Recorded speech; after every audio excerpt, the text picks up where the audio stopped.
Matt. Hi Liz, how are you? Good, thanks. How are you? Yeah, I'm good on this grey, rainy UK day.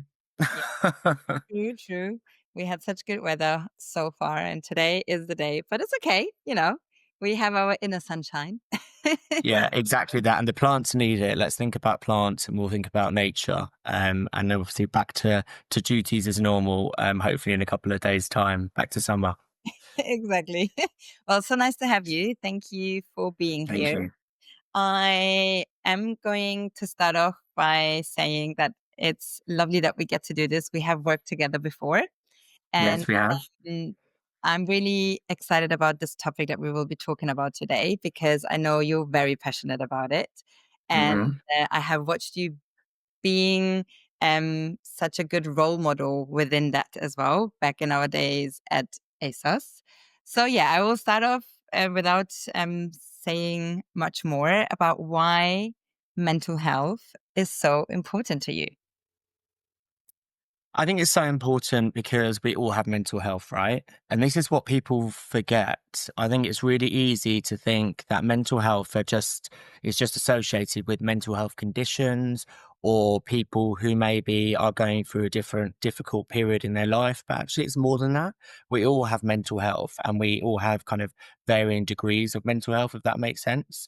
So there'll be times that we are all feeling great and there'll be times that we're not feeling so great. And that can be due to kind of environmental impacts. It can be due to kind of a difficult period in your life, whether it's a life event, or it can just be something kind of like biological. So kind of chemical imbalances. There's a number of different kind of factors that play into it. But I think it's really easy to see it as just a small group of people who maybe are suffering. But I think everyone suffers to a certain extent. You know, if you have one day when you're worrying about things a little bit or, you're feeling very flat, that is mental health. And I think actually recognizing that and kind of really kind of leaning into that as a kind of a human race, I think is really important because actually we're kind of taking away the stigma and also normalizing actually having conversations around mental health. Totally. And I think it's also, there is always the stigma around, when you have mental health problems, you leave them at home, and Yeah. then when you're at work, you just kind of have to be this perfect persona almost and leave your, whatever issues you have outside of it. And I think this is the problem most of the time, right? Especially now when there is not such a barrier between work and home anymore like they used to Yeah. be. Obviously, with being flexible, I work fully remote, so I know, it's sometimes difficult. So, what would you say has been the trend? And I'm not saying trendy as in like, what's happening, but like, where do you see the trend within mental health has changed over the last couple of years, maybe even before COVID and after COVID? I think we are in a much better place. I think people kind of recognize the challenges that we all face as a society around mental health. There's still work to be done for sure. So I think kind of the trends and the kind of the way kind of the mental health movement is kind of moving, if you like, is moving in the right direction. I think, and that's really important to note. But I think also we need to note that actually there's still a lot of work to be done. When we look at local governments and kind of like health providers, whichever territory you're based within, whichever country you're based within, I think it's safe to say that kind of almost all of them are, facing challenges around being able to kind of really lean in to some of the mental health challenges that we face. And I think actually some of that really comes from a history of actually not even speaking or recognizing any kind of the mental health challenges that, we naturally have as humans.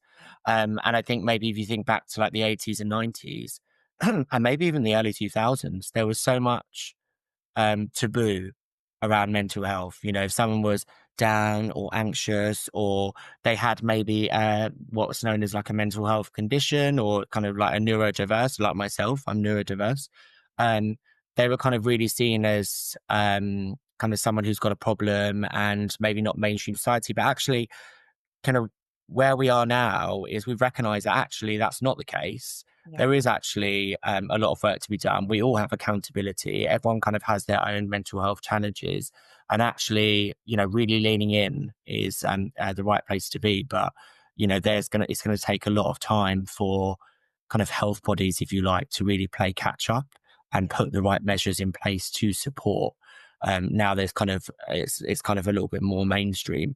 Um, I guess one of the challenges and one of the things that I think is disappointing is a lot of, I think when I'm talking about the UK government here, for example, and I'm Yeah. sure there's lots of similar situations in other governments, but they kind of put a lot of the emphasis on employers to really lean in and kind of put measures in place to support their workforce. And I think that's good to a certain extent because employers have a duty of care. But I also don't think it's just employers that should be leaning in.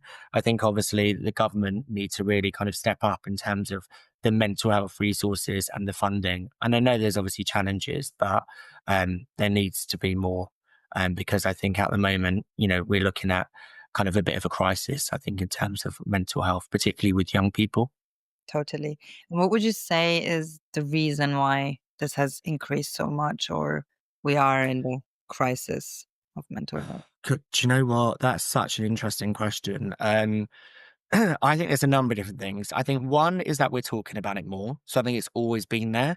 But rather than actually people having to hide away, people are talking about it a little bit more and they're wanting to seek help and they're wanting to go on that journey of self improvement or, really taking accountability and responsibility for their own mental health. And I think that's really important. Um, yeah, I think it's definitely around kind of some of the kind of accountability, but I think there's other factors as well that come into play, and I think one of them being social media. Mm, And I think that is a lot to do with comparing yourself to other people through social media, and through kind of different kind of avenues there.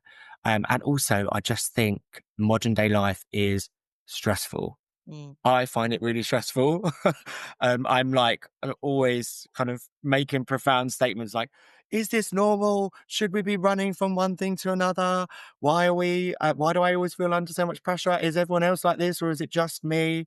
And I think that definitely plays a part in it. I think kind of modern day society is super fast paced. We're living in not just local economies now, we're living in a global economy. So there's a lot of pressure to really kind of keep up with kind of social life, kind of home life, work life, family life, and to be seen as being successful as well. I think that's so true. And I'm guilty of this myself, right? Like I have decided back in 2021 that I do not want to be on any social media platforms because of this. Because I realized Amen. Don't blame you. honestly, like I deleted my Instagram, I deleted my like TikTok. I can't remember if it was really blown up by then already, but like anything that was really soaking me into a complete different world that didn't exist, right? I just deleted. Mm. The only thing I have now is literally LinkedIn. And even there, right? Sometimes you look at people's profiles, and not in a envious way, but you just always see what you haven't done yet or what you Totally. still have to achieve or what's still on your list and you're not there yet and all these things, right? Like it's crazy. And I really catch myself and I'm trying also to be really um aware of the thoughts I sometimes put in my mind or they just come up without even wanting to. Like I just look at something and then I'm like, oh wow, I should have been there, or why am I not there yet? Like I think also because biologically our brain is a negative co-partner in our body, and to try to keep us safe, of course. But it is a challenge. And I also think, like as you said, like young people I think suffer even more so because in our time, right, when we were younger, not that we're old now, but when we were a bit younger or when we were growing up, there wasn't such a thing. So you really had the chance to focus on yourself. You would get inspired by people who did it before you, and you could look up to them, and it was more like an inspirational thing. I think now the environment has become more like of a competition almost, Yeah. where Yeah. you constantly compare yourself. You constantly have 100 million examples online in front of you, that this could have been your life, or you could have been here, or you could have been this, but you're not there yet, right? So Yeah. how do you deal with that on a daily basis? Yeah, I think that's, yeah, I completely hear all of the points you've just made. Like, I feel that as well, to my core. Um, I think, I think it's around stepping away from the kind of the digital world. We say that now as we're on a podcast, but, uh, I think it is around making sure that you're kind of controlling screen time, if you like, because I think back to when I was younger, like to your point earlier, like, I was just out cycling my bike and just kind of out with my friends the whole time. And I think there's something to be said for um, healthy dopamine hits in your own head, which, when we talk about healthy dopamine, we talk about nature, we talk about laughing with your friends, we talk about happy stuff, just stuff that's not necessarily stuff that's more natural, if that makes sense. And then you talk about cheap dopamine hits, and that is the social media side of things. That is, like, to your point earlier, it's posting something and getting loads of likes, which is cheap. It comes quickly and it goes quickly. And I think, kind of that is addictive in itself. And, you can get kind of wrapped into this kind of like digital world, which isn't necessarily the real world. And I think that is a problem. I think, making sure that, we're really nurturing our young people, making sure they're stepping away from kind of social media or kind of just digital, like gaming, whatever it is, and actually kind of living in the real world and being out in nature will really kind of help to train their brain to be able to produce dopamine for the stuff that matters, for the stuff that's natural, rather than actually, kind of feel like you need to kind of get these dopamine hits from social media, which is cheap and addictive, I think. Yeah. So addictive. I mean, I sometimes catch myself, even on LinkedIn to scroll and scroll Yeah. and scroll. Yeah. And then it's like, oh my God, like half an hour gone, right? And I could have Yeah. been so productive in that meantime, but no. Totally. Yeah, and you don't even realize like how much it consumes you. And Mm, I think these boundaries are so difficult to implement because, as you said, like, we're sitting here now having a remote digital podcast, right? My work is fully remote. Like, I'm constantly on a laptop, constantly, I work on LinkedIn mm, as well. And I'm sure it's the same for you, right? Or like, even yeah. if you have a quick break, then you just, want to get your brain out of work maybe, or distract yourself. What you do, you take your phone and just scroll, just like, aimlessly almost. Mm, So what would you say are good ways, or maybe you do that as well yourself, good ways to implement boundaries, you know, to yeah. still work in it and use it, but have a boundary? Yeah, I mean, this is easier said than done, Yeah. but I'm really good. I'm quite good at giving advice, not necessarily taking it myself. But I think Amen. there's a few different things. I think at the end of the day, when I've been kind of on my laptop all day and working, I try to get out for a walk. Mhm. And I think that's really important because it kind of signals the end of the day for me. I'm like, that's it. I'm not doing anything more work wise. And actually, when the weather's lovely, that's great.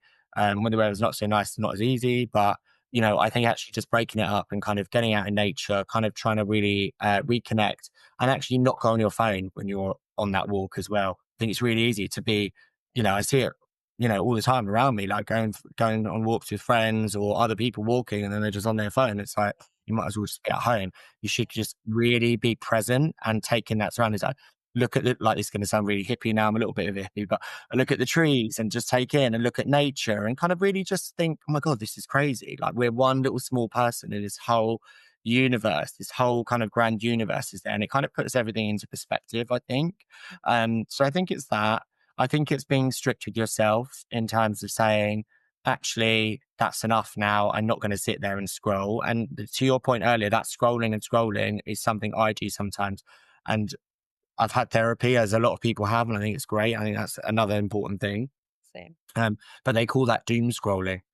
And doom scrolling is something where you just scroll through social media until you find something you don't like, or until you find something that upsets you or annoys you in a lot of cases. And actually, if you think back to most of the times that you're on social media, yeah, some people just stop if they get interrupted or whatever, but there's a lot of people that just scroll until they see something that's annoyed them or made them feel rubbish about themselves. And then at that point, they're like, oh, I'm not doing this anymore. Put it down. But that's too late. By Yes. that point, you've already done that. You've impacted your own mood. So it's actually making sure that you kind of don't get into that situation. And also, to your point as well, it's taking breaks from social media. So sometimes if I'm feeling a little bit overwhelmed or think, oh God, I'm a little bit kind of too in the social media world, I will just delete my apps. Yeah. And I'll take time off, a month off or whatever, 2 weeks, even a week. And actually, it really makes a difference. Yeah. And also not just scrolling as soon as you get up in the morning. It's so easy just to wake up, your alarm goes off, you kind of come to, and then you just go onto your phone, you go onto to Instagram, you scroll through stories, you start looking at what everyone's been up to because you're nosy or whatever. Doing that first thing in the morning is not great. It's good to get up in the morning, go down, have your coffee, have a minute away, and really take some time to collect your thoughts and have a think about what you want to achieve in that day. But again, that is easier said than done. But I think trying to do that, or at least be mindful of that, is a step in the right direction. Totally. To the point where you said, taking your phone and, first thing in the morning and scrolling. I actually heard this, and had this conversation with my husband the other day where, someone, I think it was Mel Robbins. I don't know if you know her. I think she said that once. It's like Oh, yes, I do know her. Yeah. taking your phone in the first thing in the morning is like, and scrolling through social media is like letting 20 people come into your room and talk at you. That's literally how your brain apparently feels because it's Totally. overloaded. It's just waking up and you're just like overloading it with information and also unnecessary information, right? Like it's not Yeah. something that you really need to see, or, it doesn't add any value to you. Yeah. So, and that always sticks to my mind where I catch myself sometimes, to have just a quick look, or I just want to check a message or whatever, and then I'm already in it. And this is why now I started implementing to not have my phone in my room. So I sleep literally with my like with no technology in the room, and we have all our phones and whatever in the office. And also in the morning when you then hear the alarm, you have to actually wake up physically and Yeah. go Yeah. to the room to turn it off, and that really helps. So this is definitely one thing I do, um but obviously still it's very, very difficult to implement that self-discipline sometimes because it's so easy and so comfortable, right? Just staying in bed and scroll. Yeah. So Yeah, yeah, exactly. And my alarm's on my phone. So yeah, you're right. Maybe it's actually rewinding things and actually bringing it back to the old school. We've got a little alarm clock and something that's sort of kind of a little bit different, and actually removing yourself because we live so much of our lives through our phones. yeah, Like everything for me is on my phone. Like my banking's on my phone, like my social media is there, my alarms on my phone. I have reminders on my phones, my emails are on my phones, my messages, it's crazy every really, to be honest. everything. It's crazy how, like forget social media. I think even the fact that we're addicted to our phones, like honestly, it's almost like I wouldn't be able to function fully without it because everything is on Yeah. it. And Yeah. everything I need, whether that's I don't know, a password to something, or, I don't know, like a note or a reminder or a birthday or whatever, it's like on there. Back in the day, I remember when I was younger, I used to know the numbers of the closest people around me. No, Yeah, same. I still remember them. yeah, exactly. I still remember those 2, but that's it. I have not learned any other numbers No, no, I know. since then, because it's so easy, isn't it? Like there is It nothing is, yeah. else for your brain really um to keep all those things. And I think this is also an issue that we become, it's almost like society makes us dependent on it. So we really fall into this consumer behavior. We're Mm, like mm, mm. consumers, like left, right, and center, whether we're consuming things online with the phone or even taking the phone to consume things out. Like I also need my phone now to pay things. Like I don't know last time I had something cash I know. Yeah. out, you know? Everything is digitally. Has its benefits for sure, but also of course its downside. So yeah, but getting back to your point with comparison, um, can I ask you if you want to share, what would you say? And I think this might help anyone who listens to it. Is there anything specific that you compare yourself to, or where you look at things and you feel like, hey, is that just me? Or why am I not there?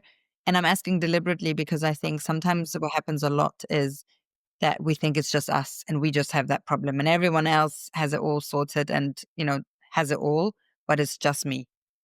So that's Yeah. why I like to share the both, like from the both of us, Mm. things that we compare ourselves to, or it's a bit vulnerable, but hey. Yeah, no, no, it's fine. I'm happy to share. So I think for me, it's career. So, when you look at the kind of like your former colleagues or former uni students who are your peers and your friends, and you look at some of their job titles or their careers, it's easy to think, oh God, am I behind where I should be? But, the long and short of it is as my friend often says to me, paddle your own canoe. So make your own decisions, and actually live your life at your own pace. But also don't forget that actually, say if I'm a head of talent management, for example, for kind of a large, successful business. But, so there's a lot of people I see, oh God, they're directors or they're exec directors at my age or kind of, but actually, you can't compare each role because actually that could be in a much smaller organization. So actually, don't always kind of believe and have in the forefront of your mind, obviously, what you see on LinkedIn or kind of socials or whatever, because actually you're not comparing apples for apples, if you like, so to speak. You're actually potentially comparing yourself to someone who you have no idea of kind of their situation, what their day to day role looks like, kind of their background, or even what they've done to get there either. So I think it's kind of really realize that actually everyone's situation is unique. So to compare yourself to somebody who maybe is living a completely different life to you and is working a completely different business in a completely different role is probably not the right thing to do. So it's kind of it's that for me and kind of that um, also, the kind of comparing of body image as well is something that's very much something at the forefront of my mind. I go to the gym a lot. It's kind of I love going to the gym because for me it makes me feel good. But sometimes you see other people on social media and you're like, God, how do you get that body? Like that is like crazy.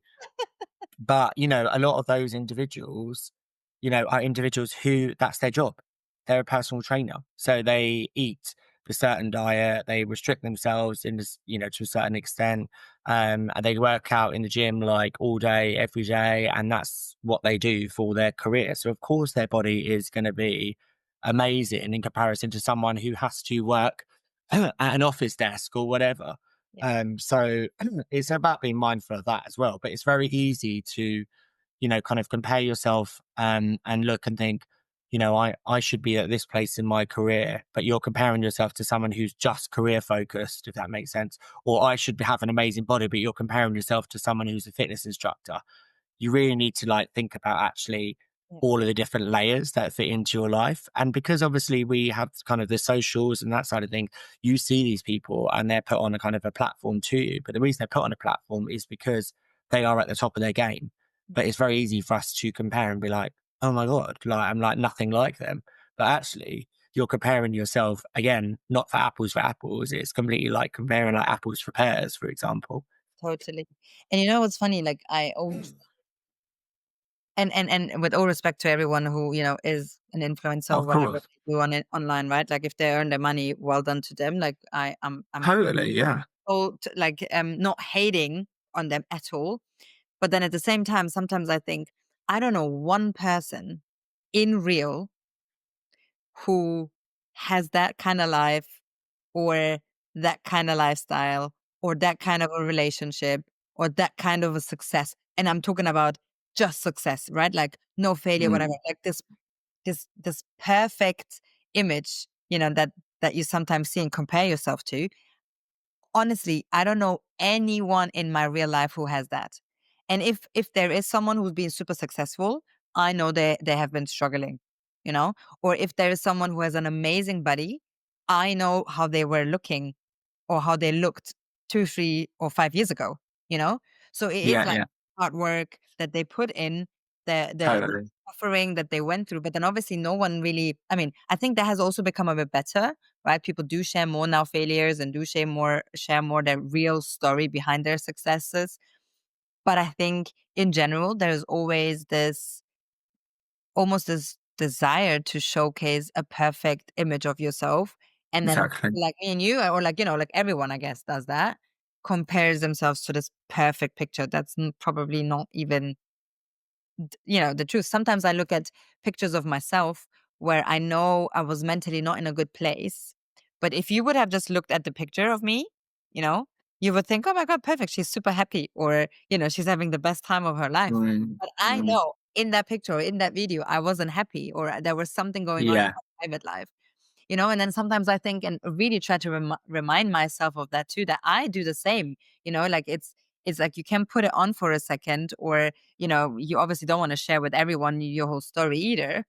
But I'm guilty of that too sometimes. That I obviously totally. to myself, right? You have your privacy, so I think it's really about breaking it down in your head and being realistic about, as you said, what you're comparing yourself to, and what you're looking at, and what's really the reality of that picture, or success, or that level of responsibility or title, whatever it is, right?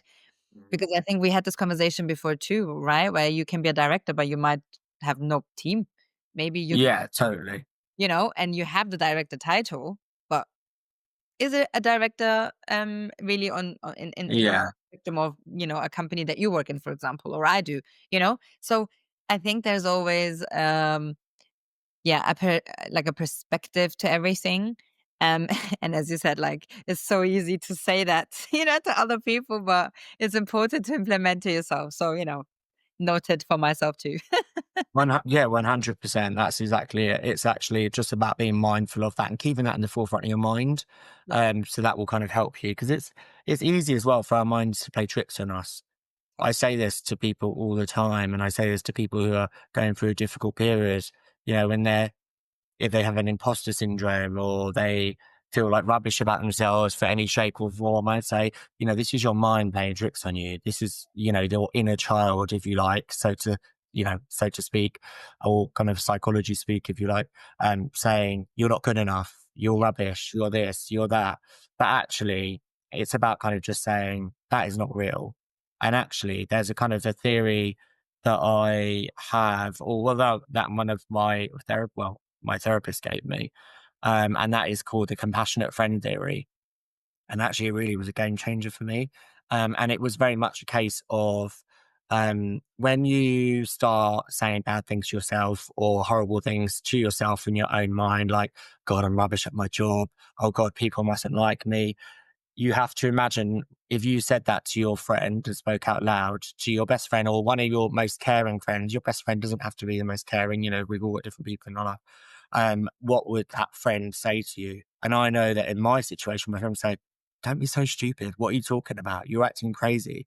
You're not like that. You're like this. You're like that. And actually hearing almost what they would say in your own mind, say that to you, really kind of puts that to bed, if that makes sense. Cause you're like, yeah, actually, like, I'm not being rational here in what I'm saying to myself. I'm not being kind to myself. My friend is obviously speaking to me in a kind way, but an honest way as well. And that is the way I should be speaking to myself. I 100% agree. I actually do the exact opposite of that, in the way that I always try to be my friend. And I think, okay, if now whatever I'm telling myself, my friend would tell me, what would I say to them? You know? And then I try Yeah. to apply that, and it's the same principle, isn't it? Like, and Yeah. I try to really implement that and be like, okay, would I say the same thing if my friend would have done something wrong? You know, would I beat them down with my words as well and be like, oh my God, you're so rubbish. What was this? Whatever, whatever.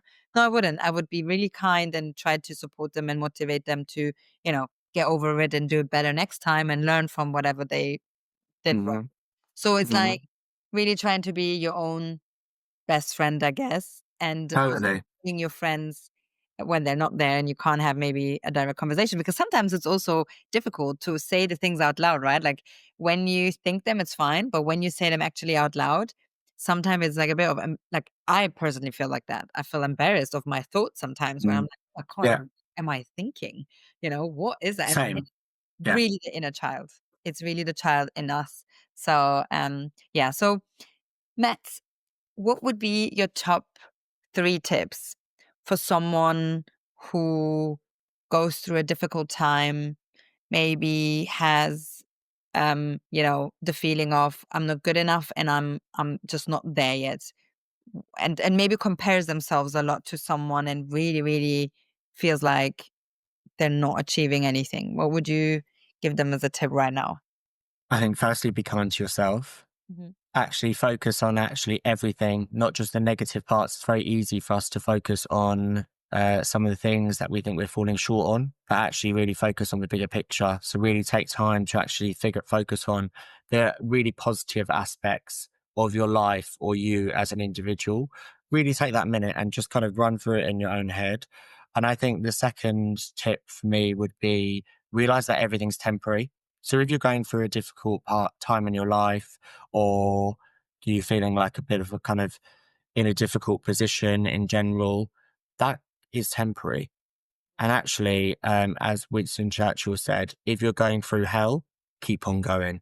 Yeah. Why would you stop in the middle of hell? You wouldn't, right? You wouldn't just stop there and stay there. You keep moving forward. So I think that's put that perseverance, that resilience, and just focusing on moving forward is really important. And also focusing on what you can do to try and change it. Taking that accountability yourself and thinking, if I'm really unhappy with something, what can I do? If I'm really unhappy with my job, which a lot of people are, I think a lot of people get to a Sunday night and they dread their work on a Monday. I've been there before in a previous role. Luckily, I haven't for my last couple.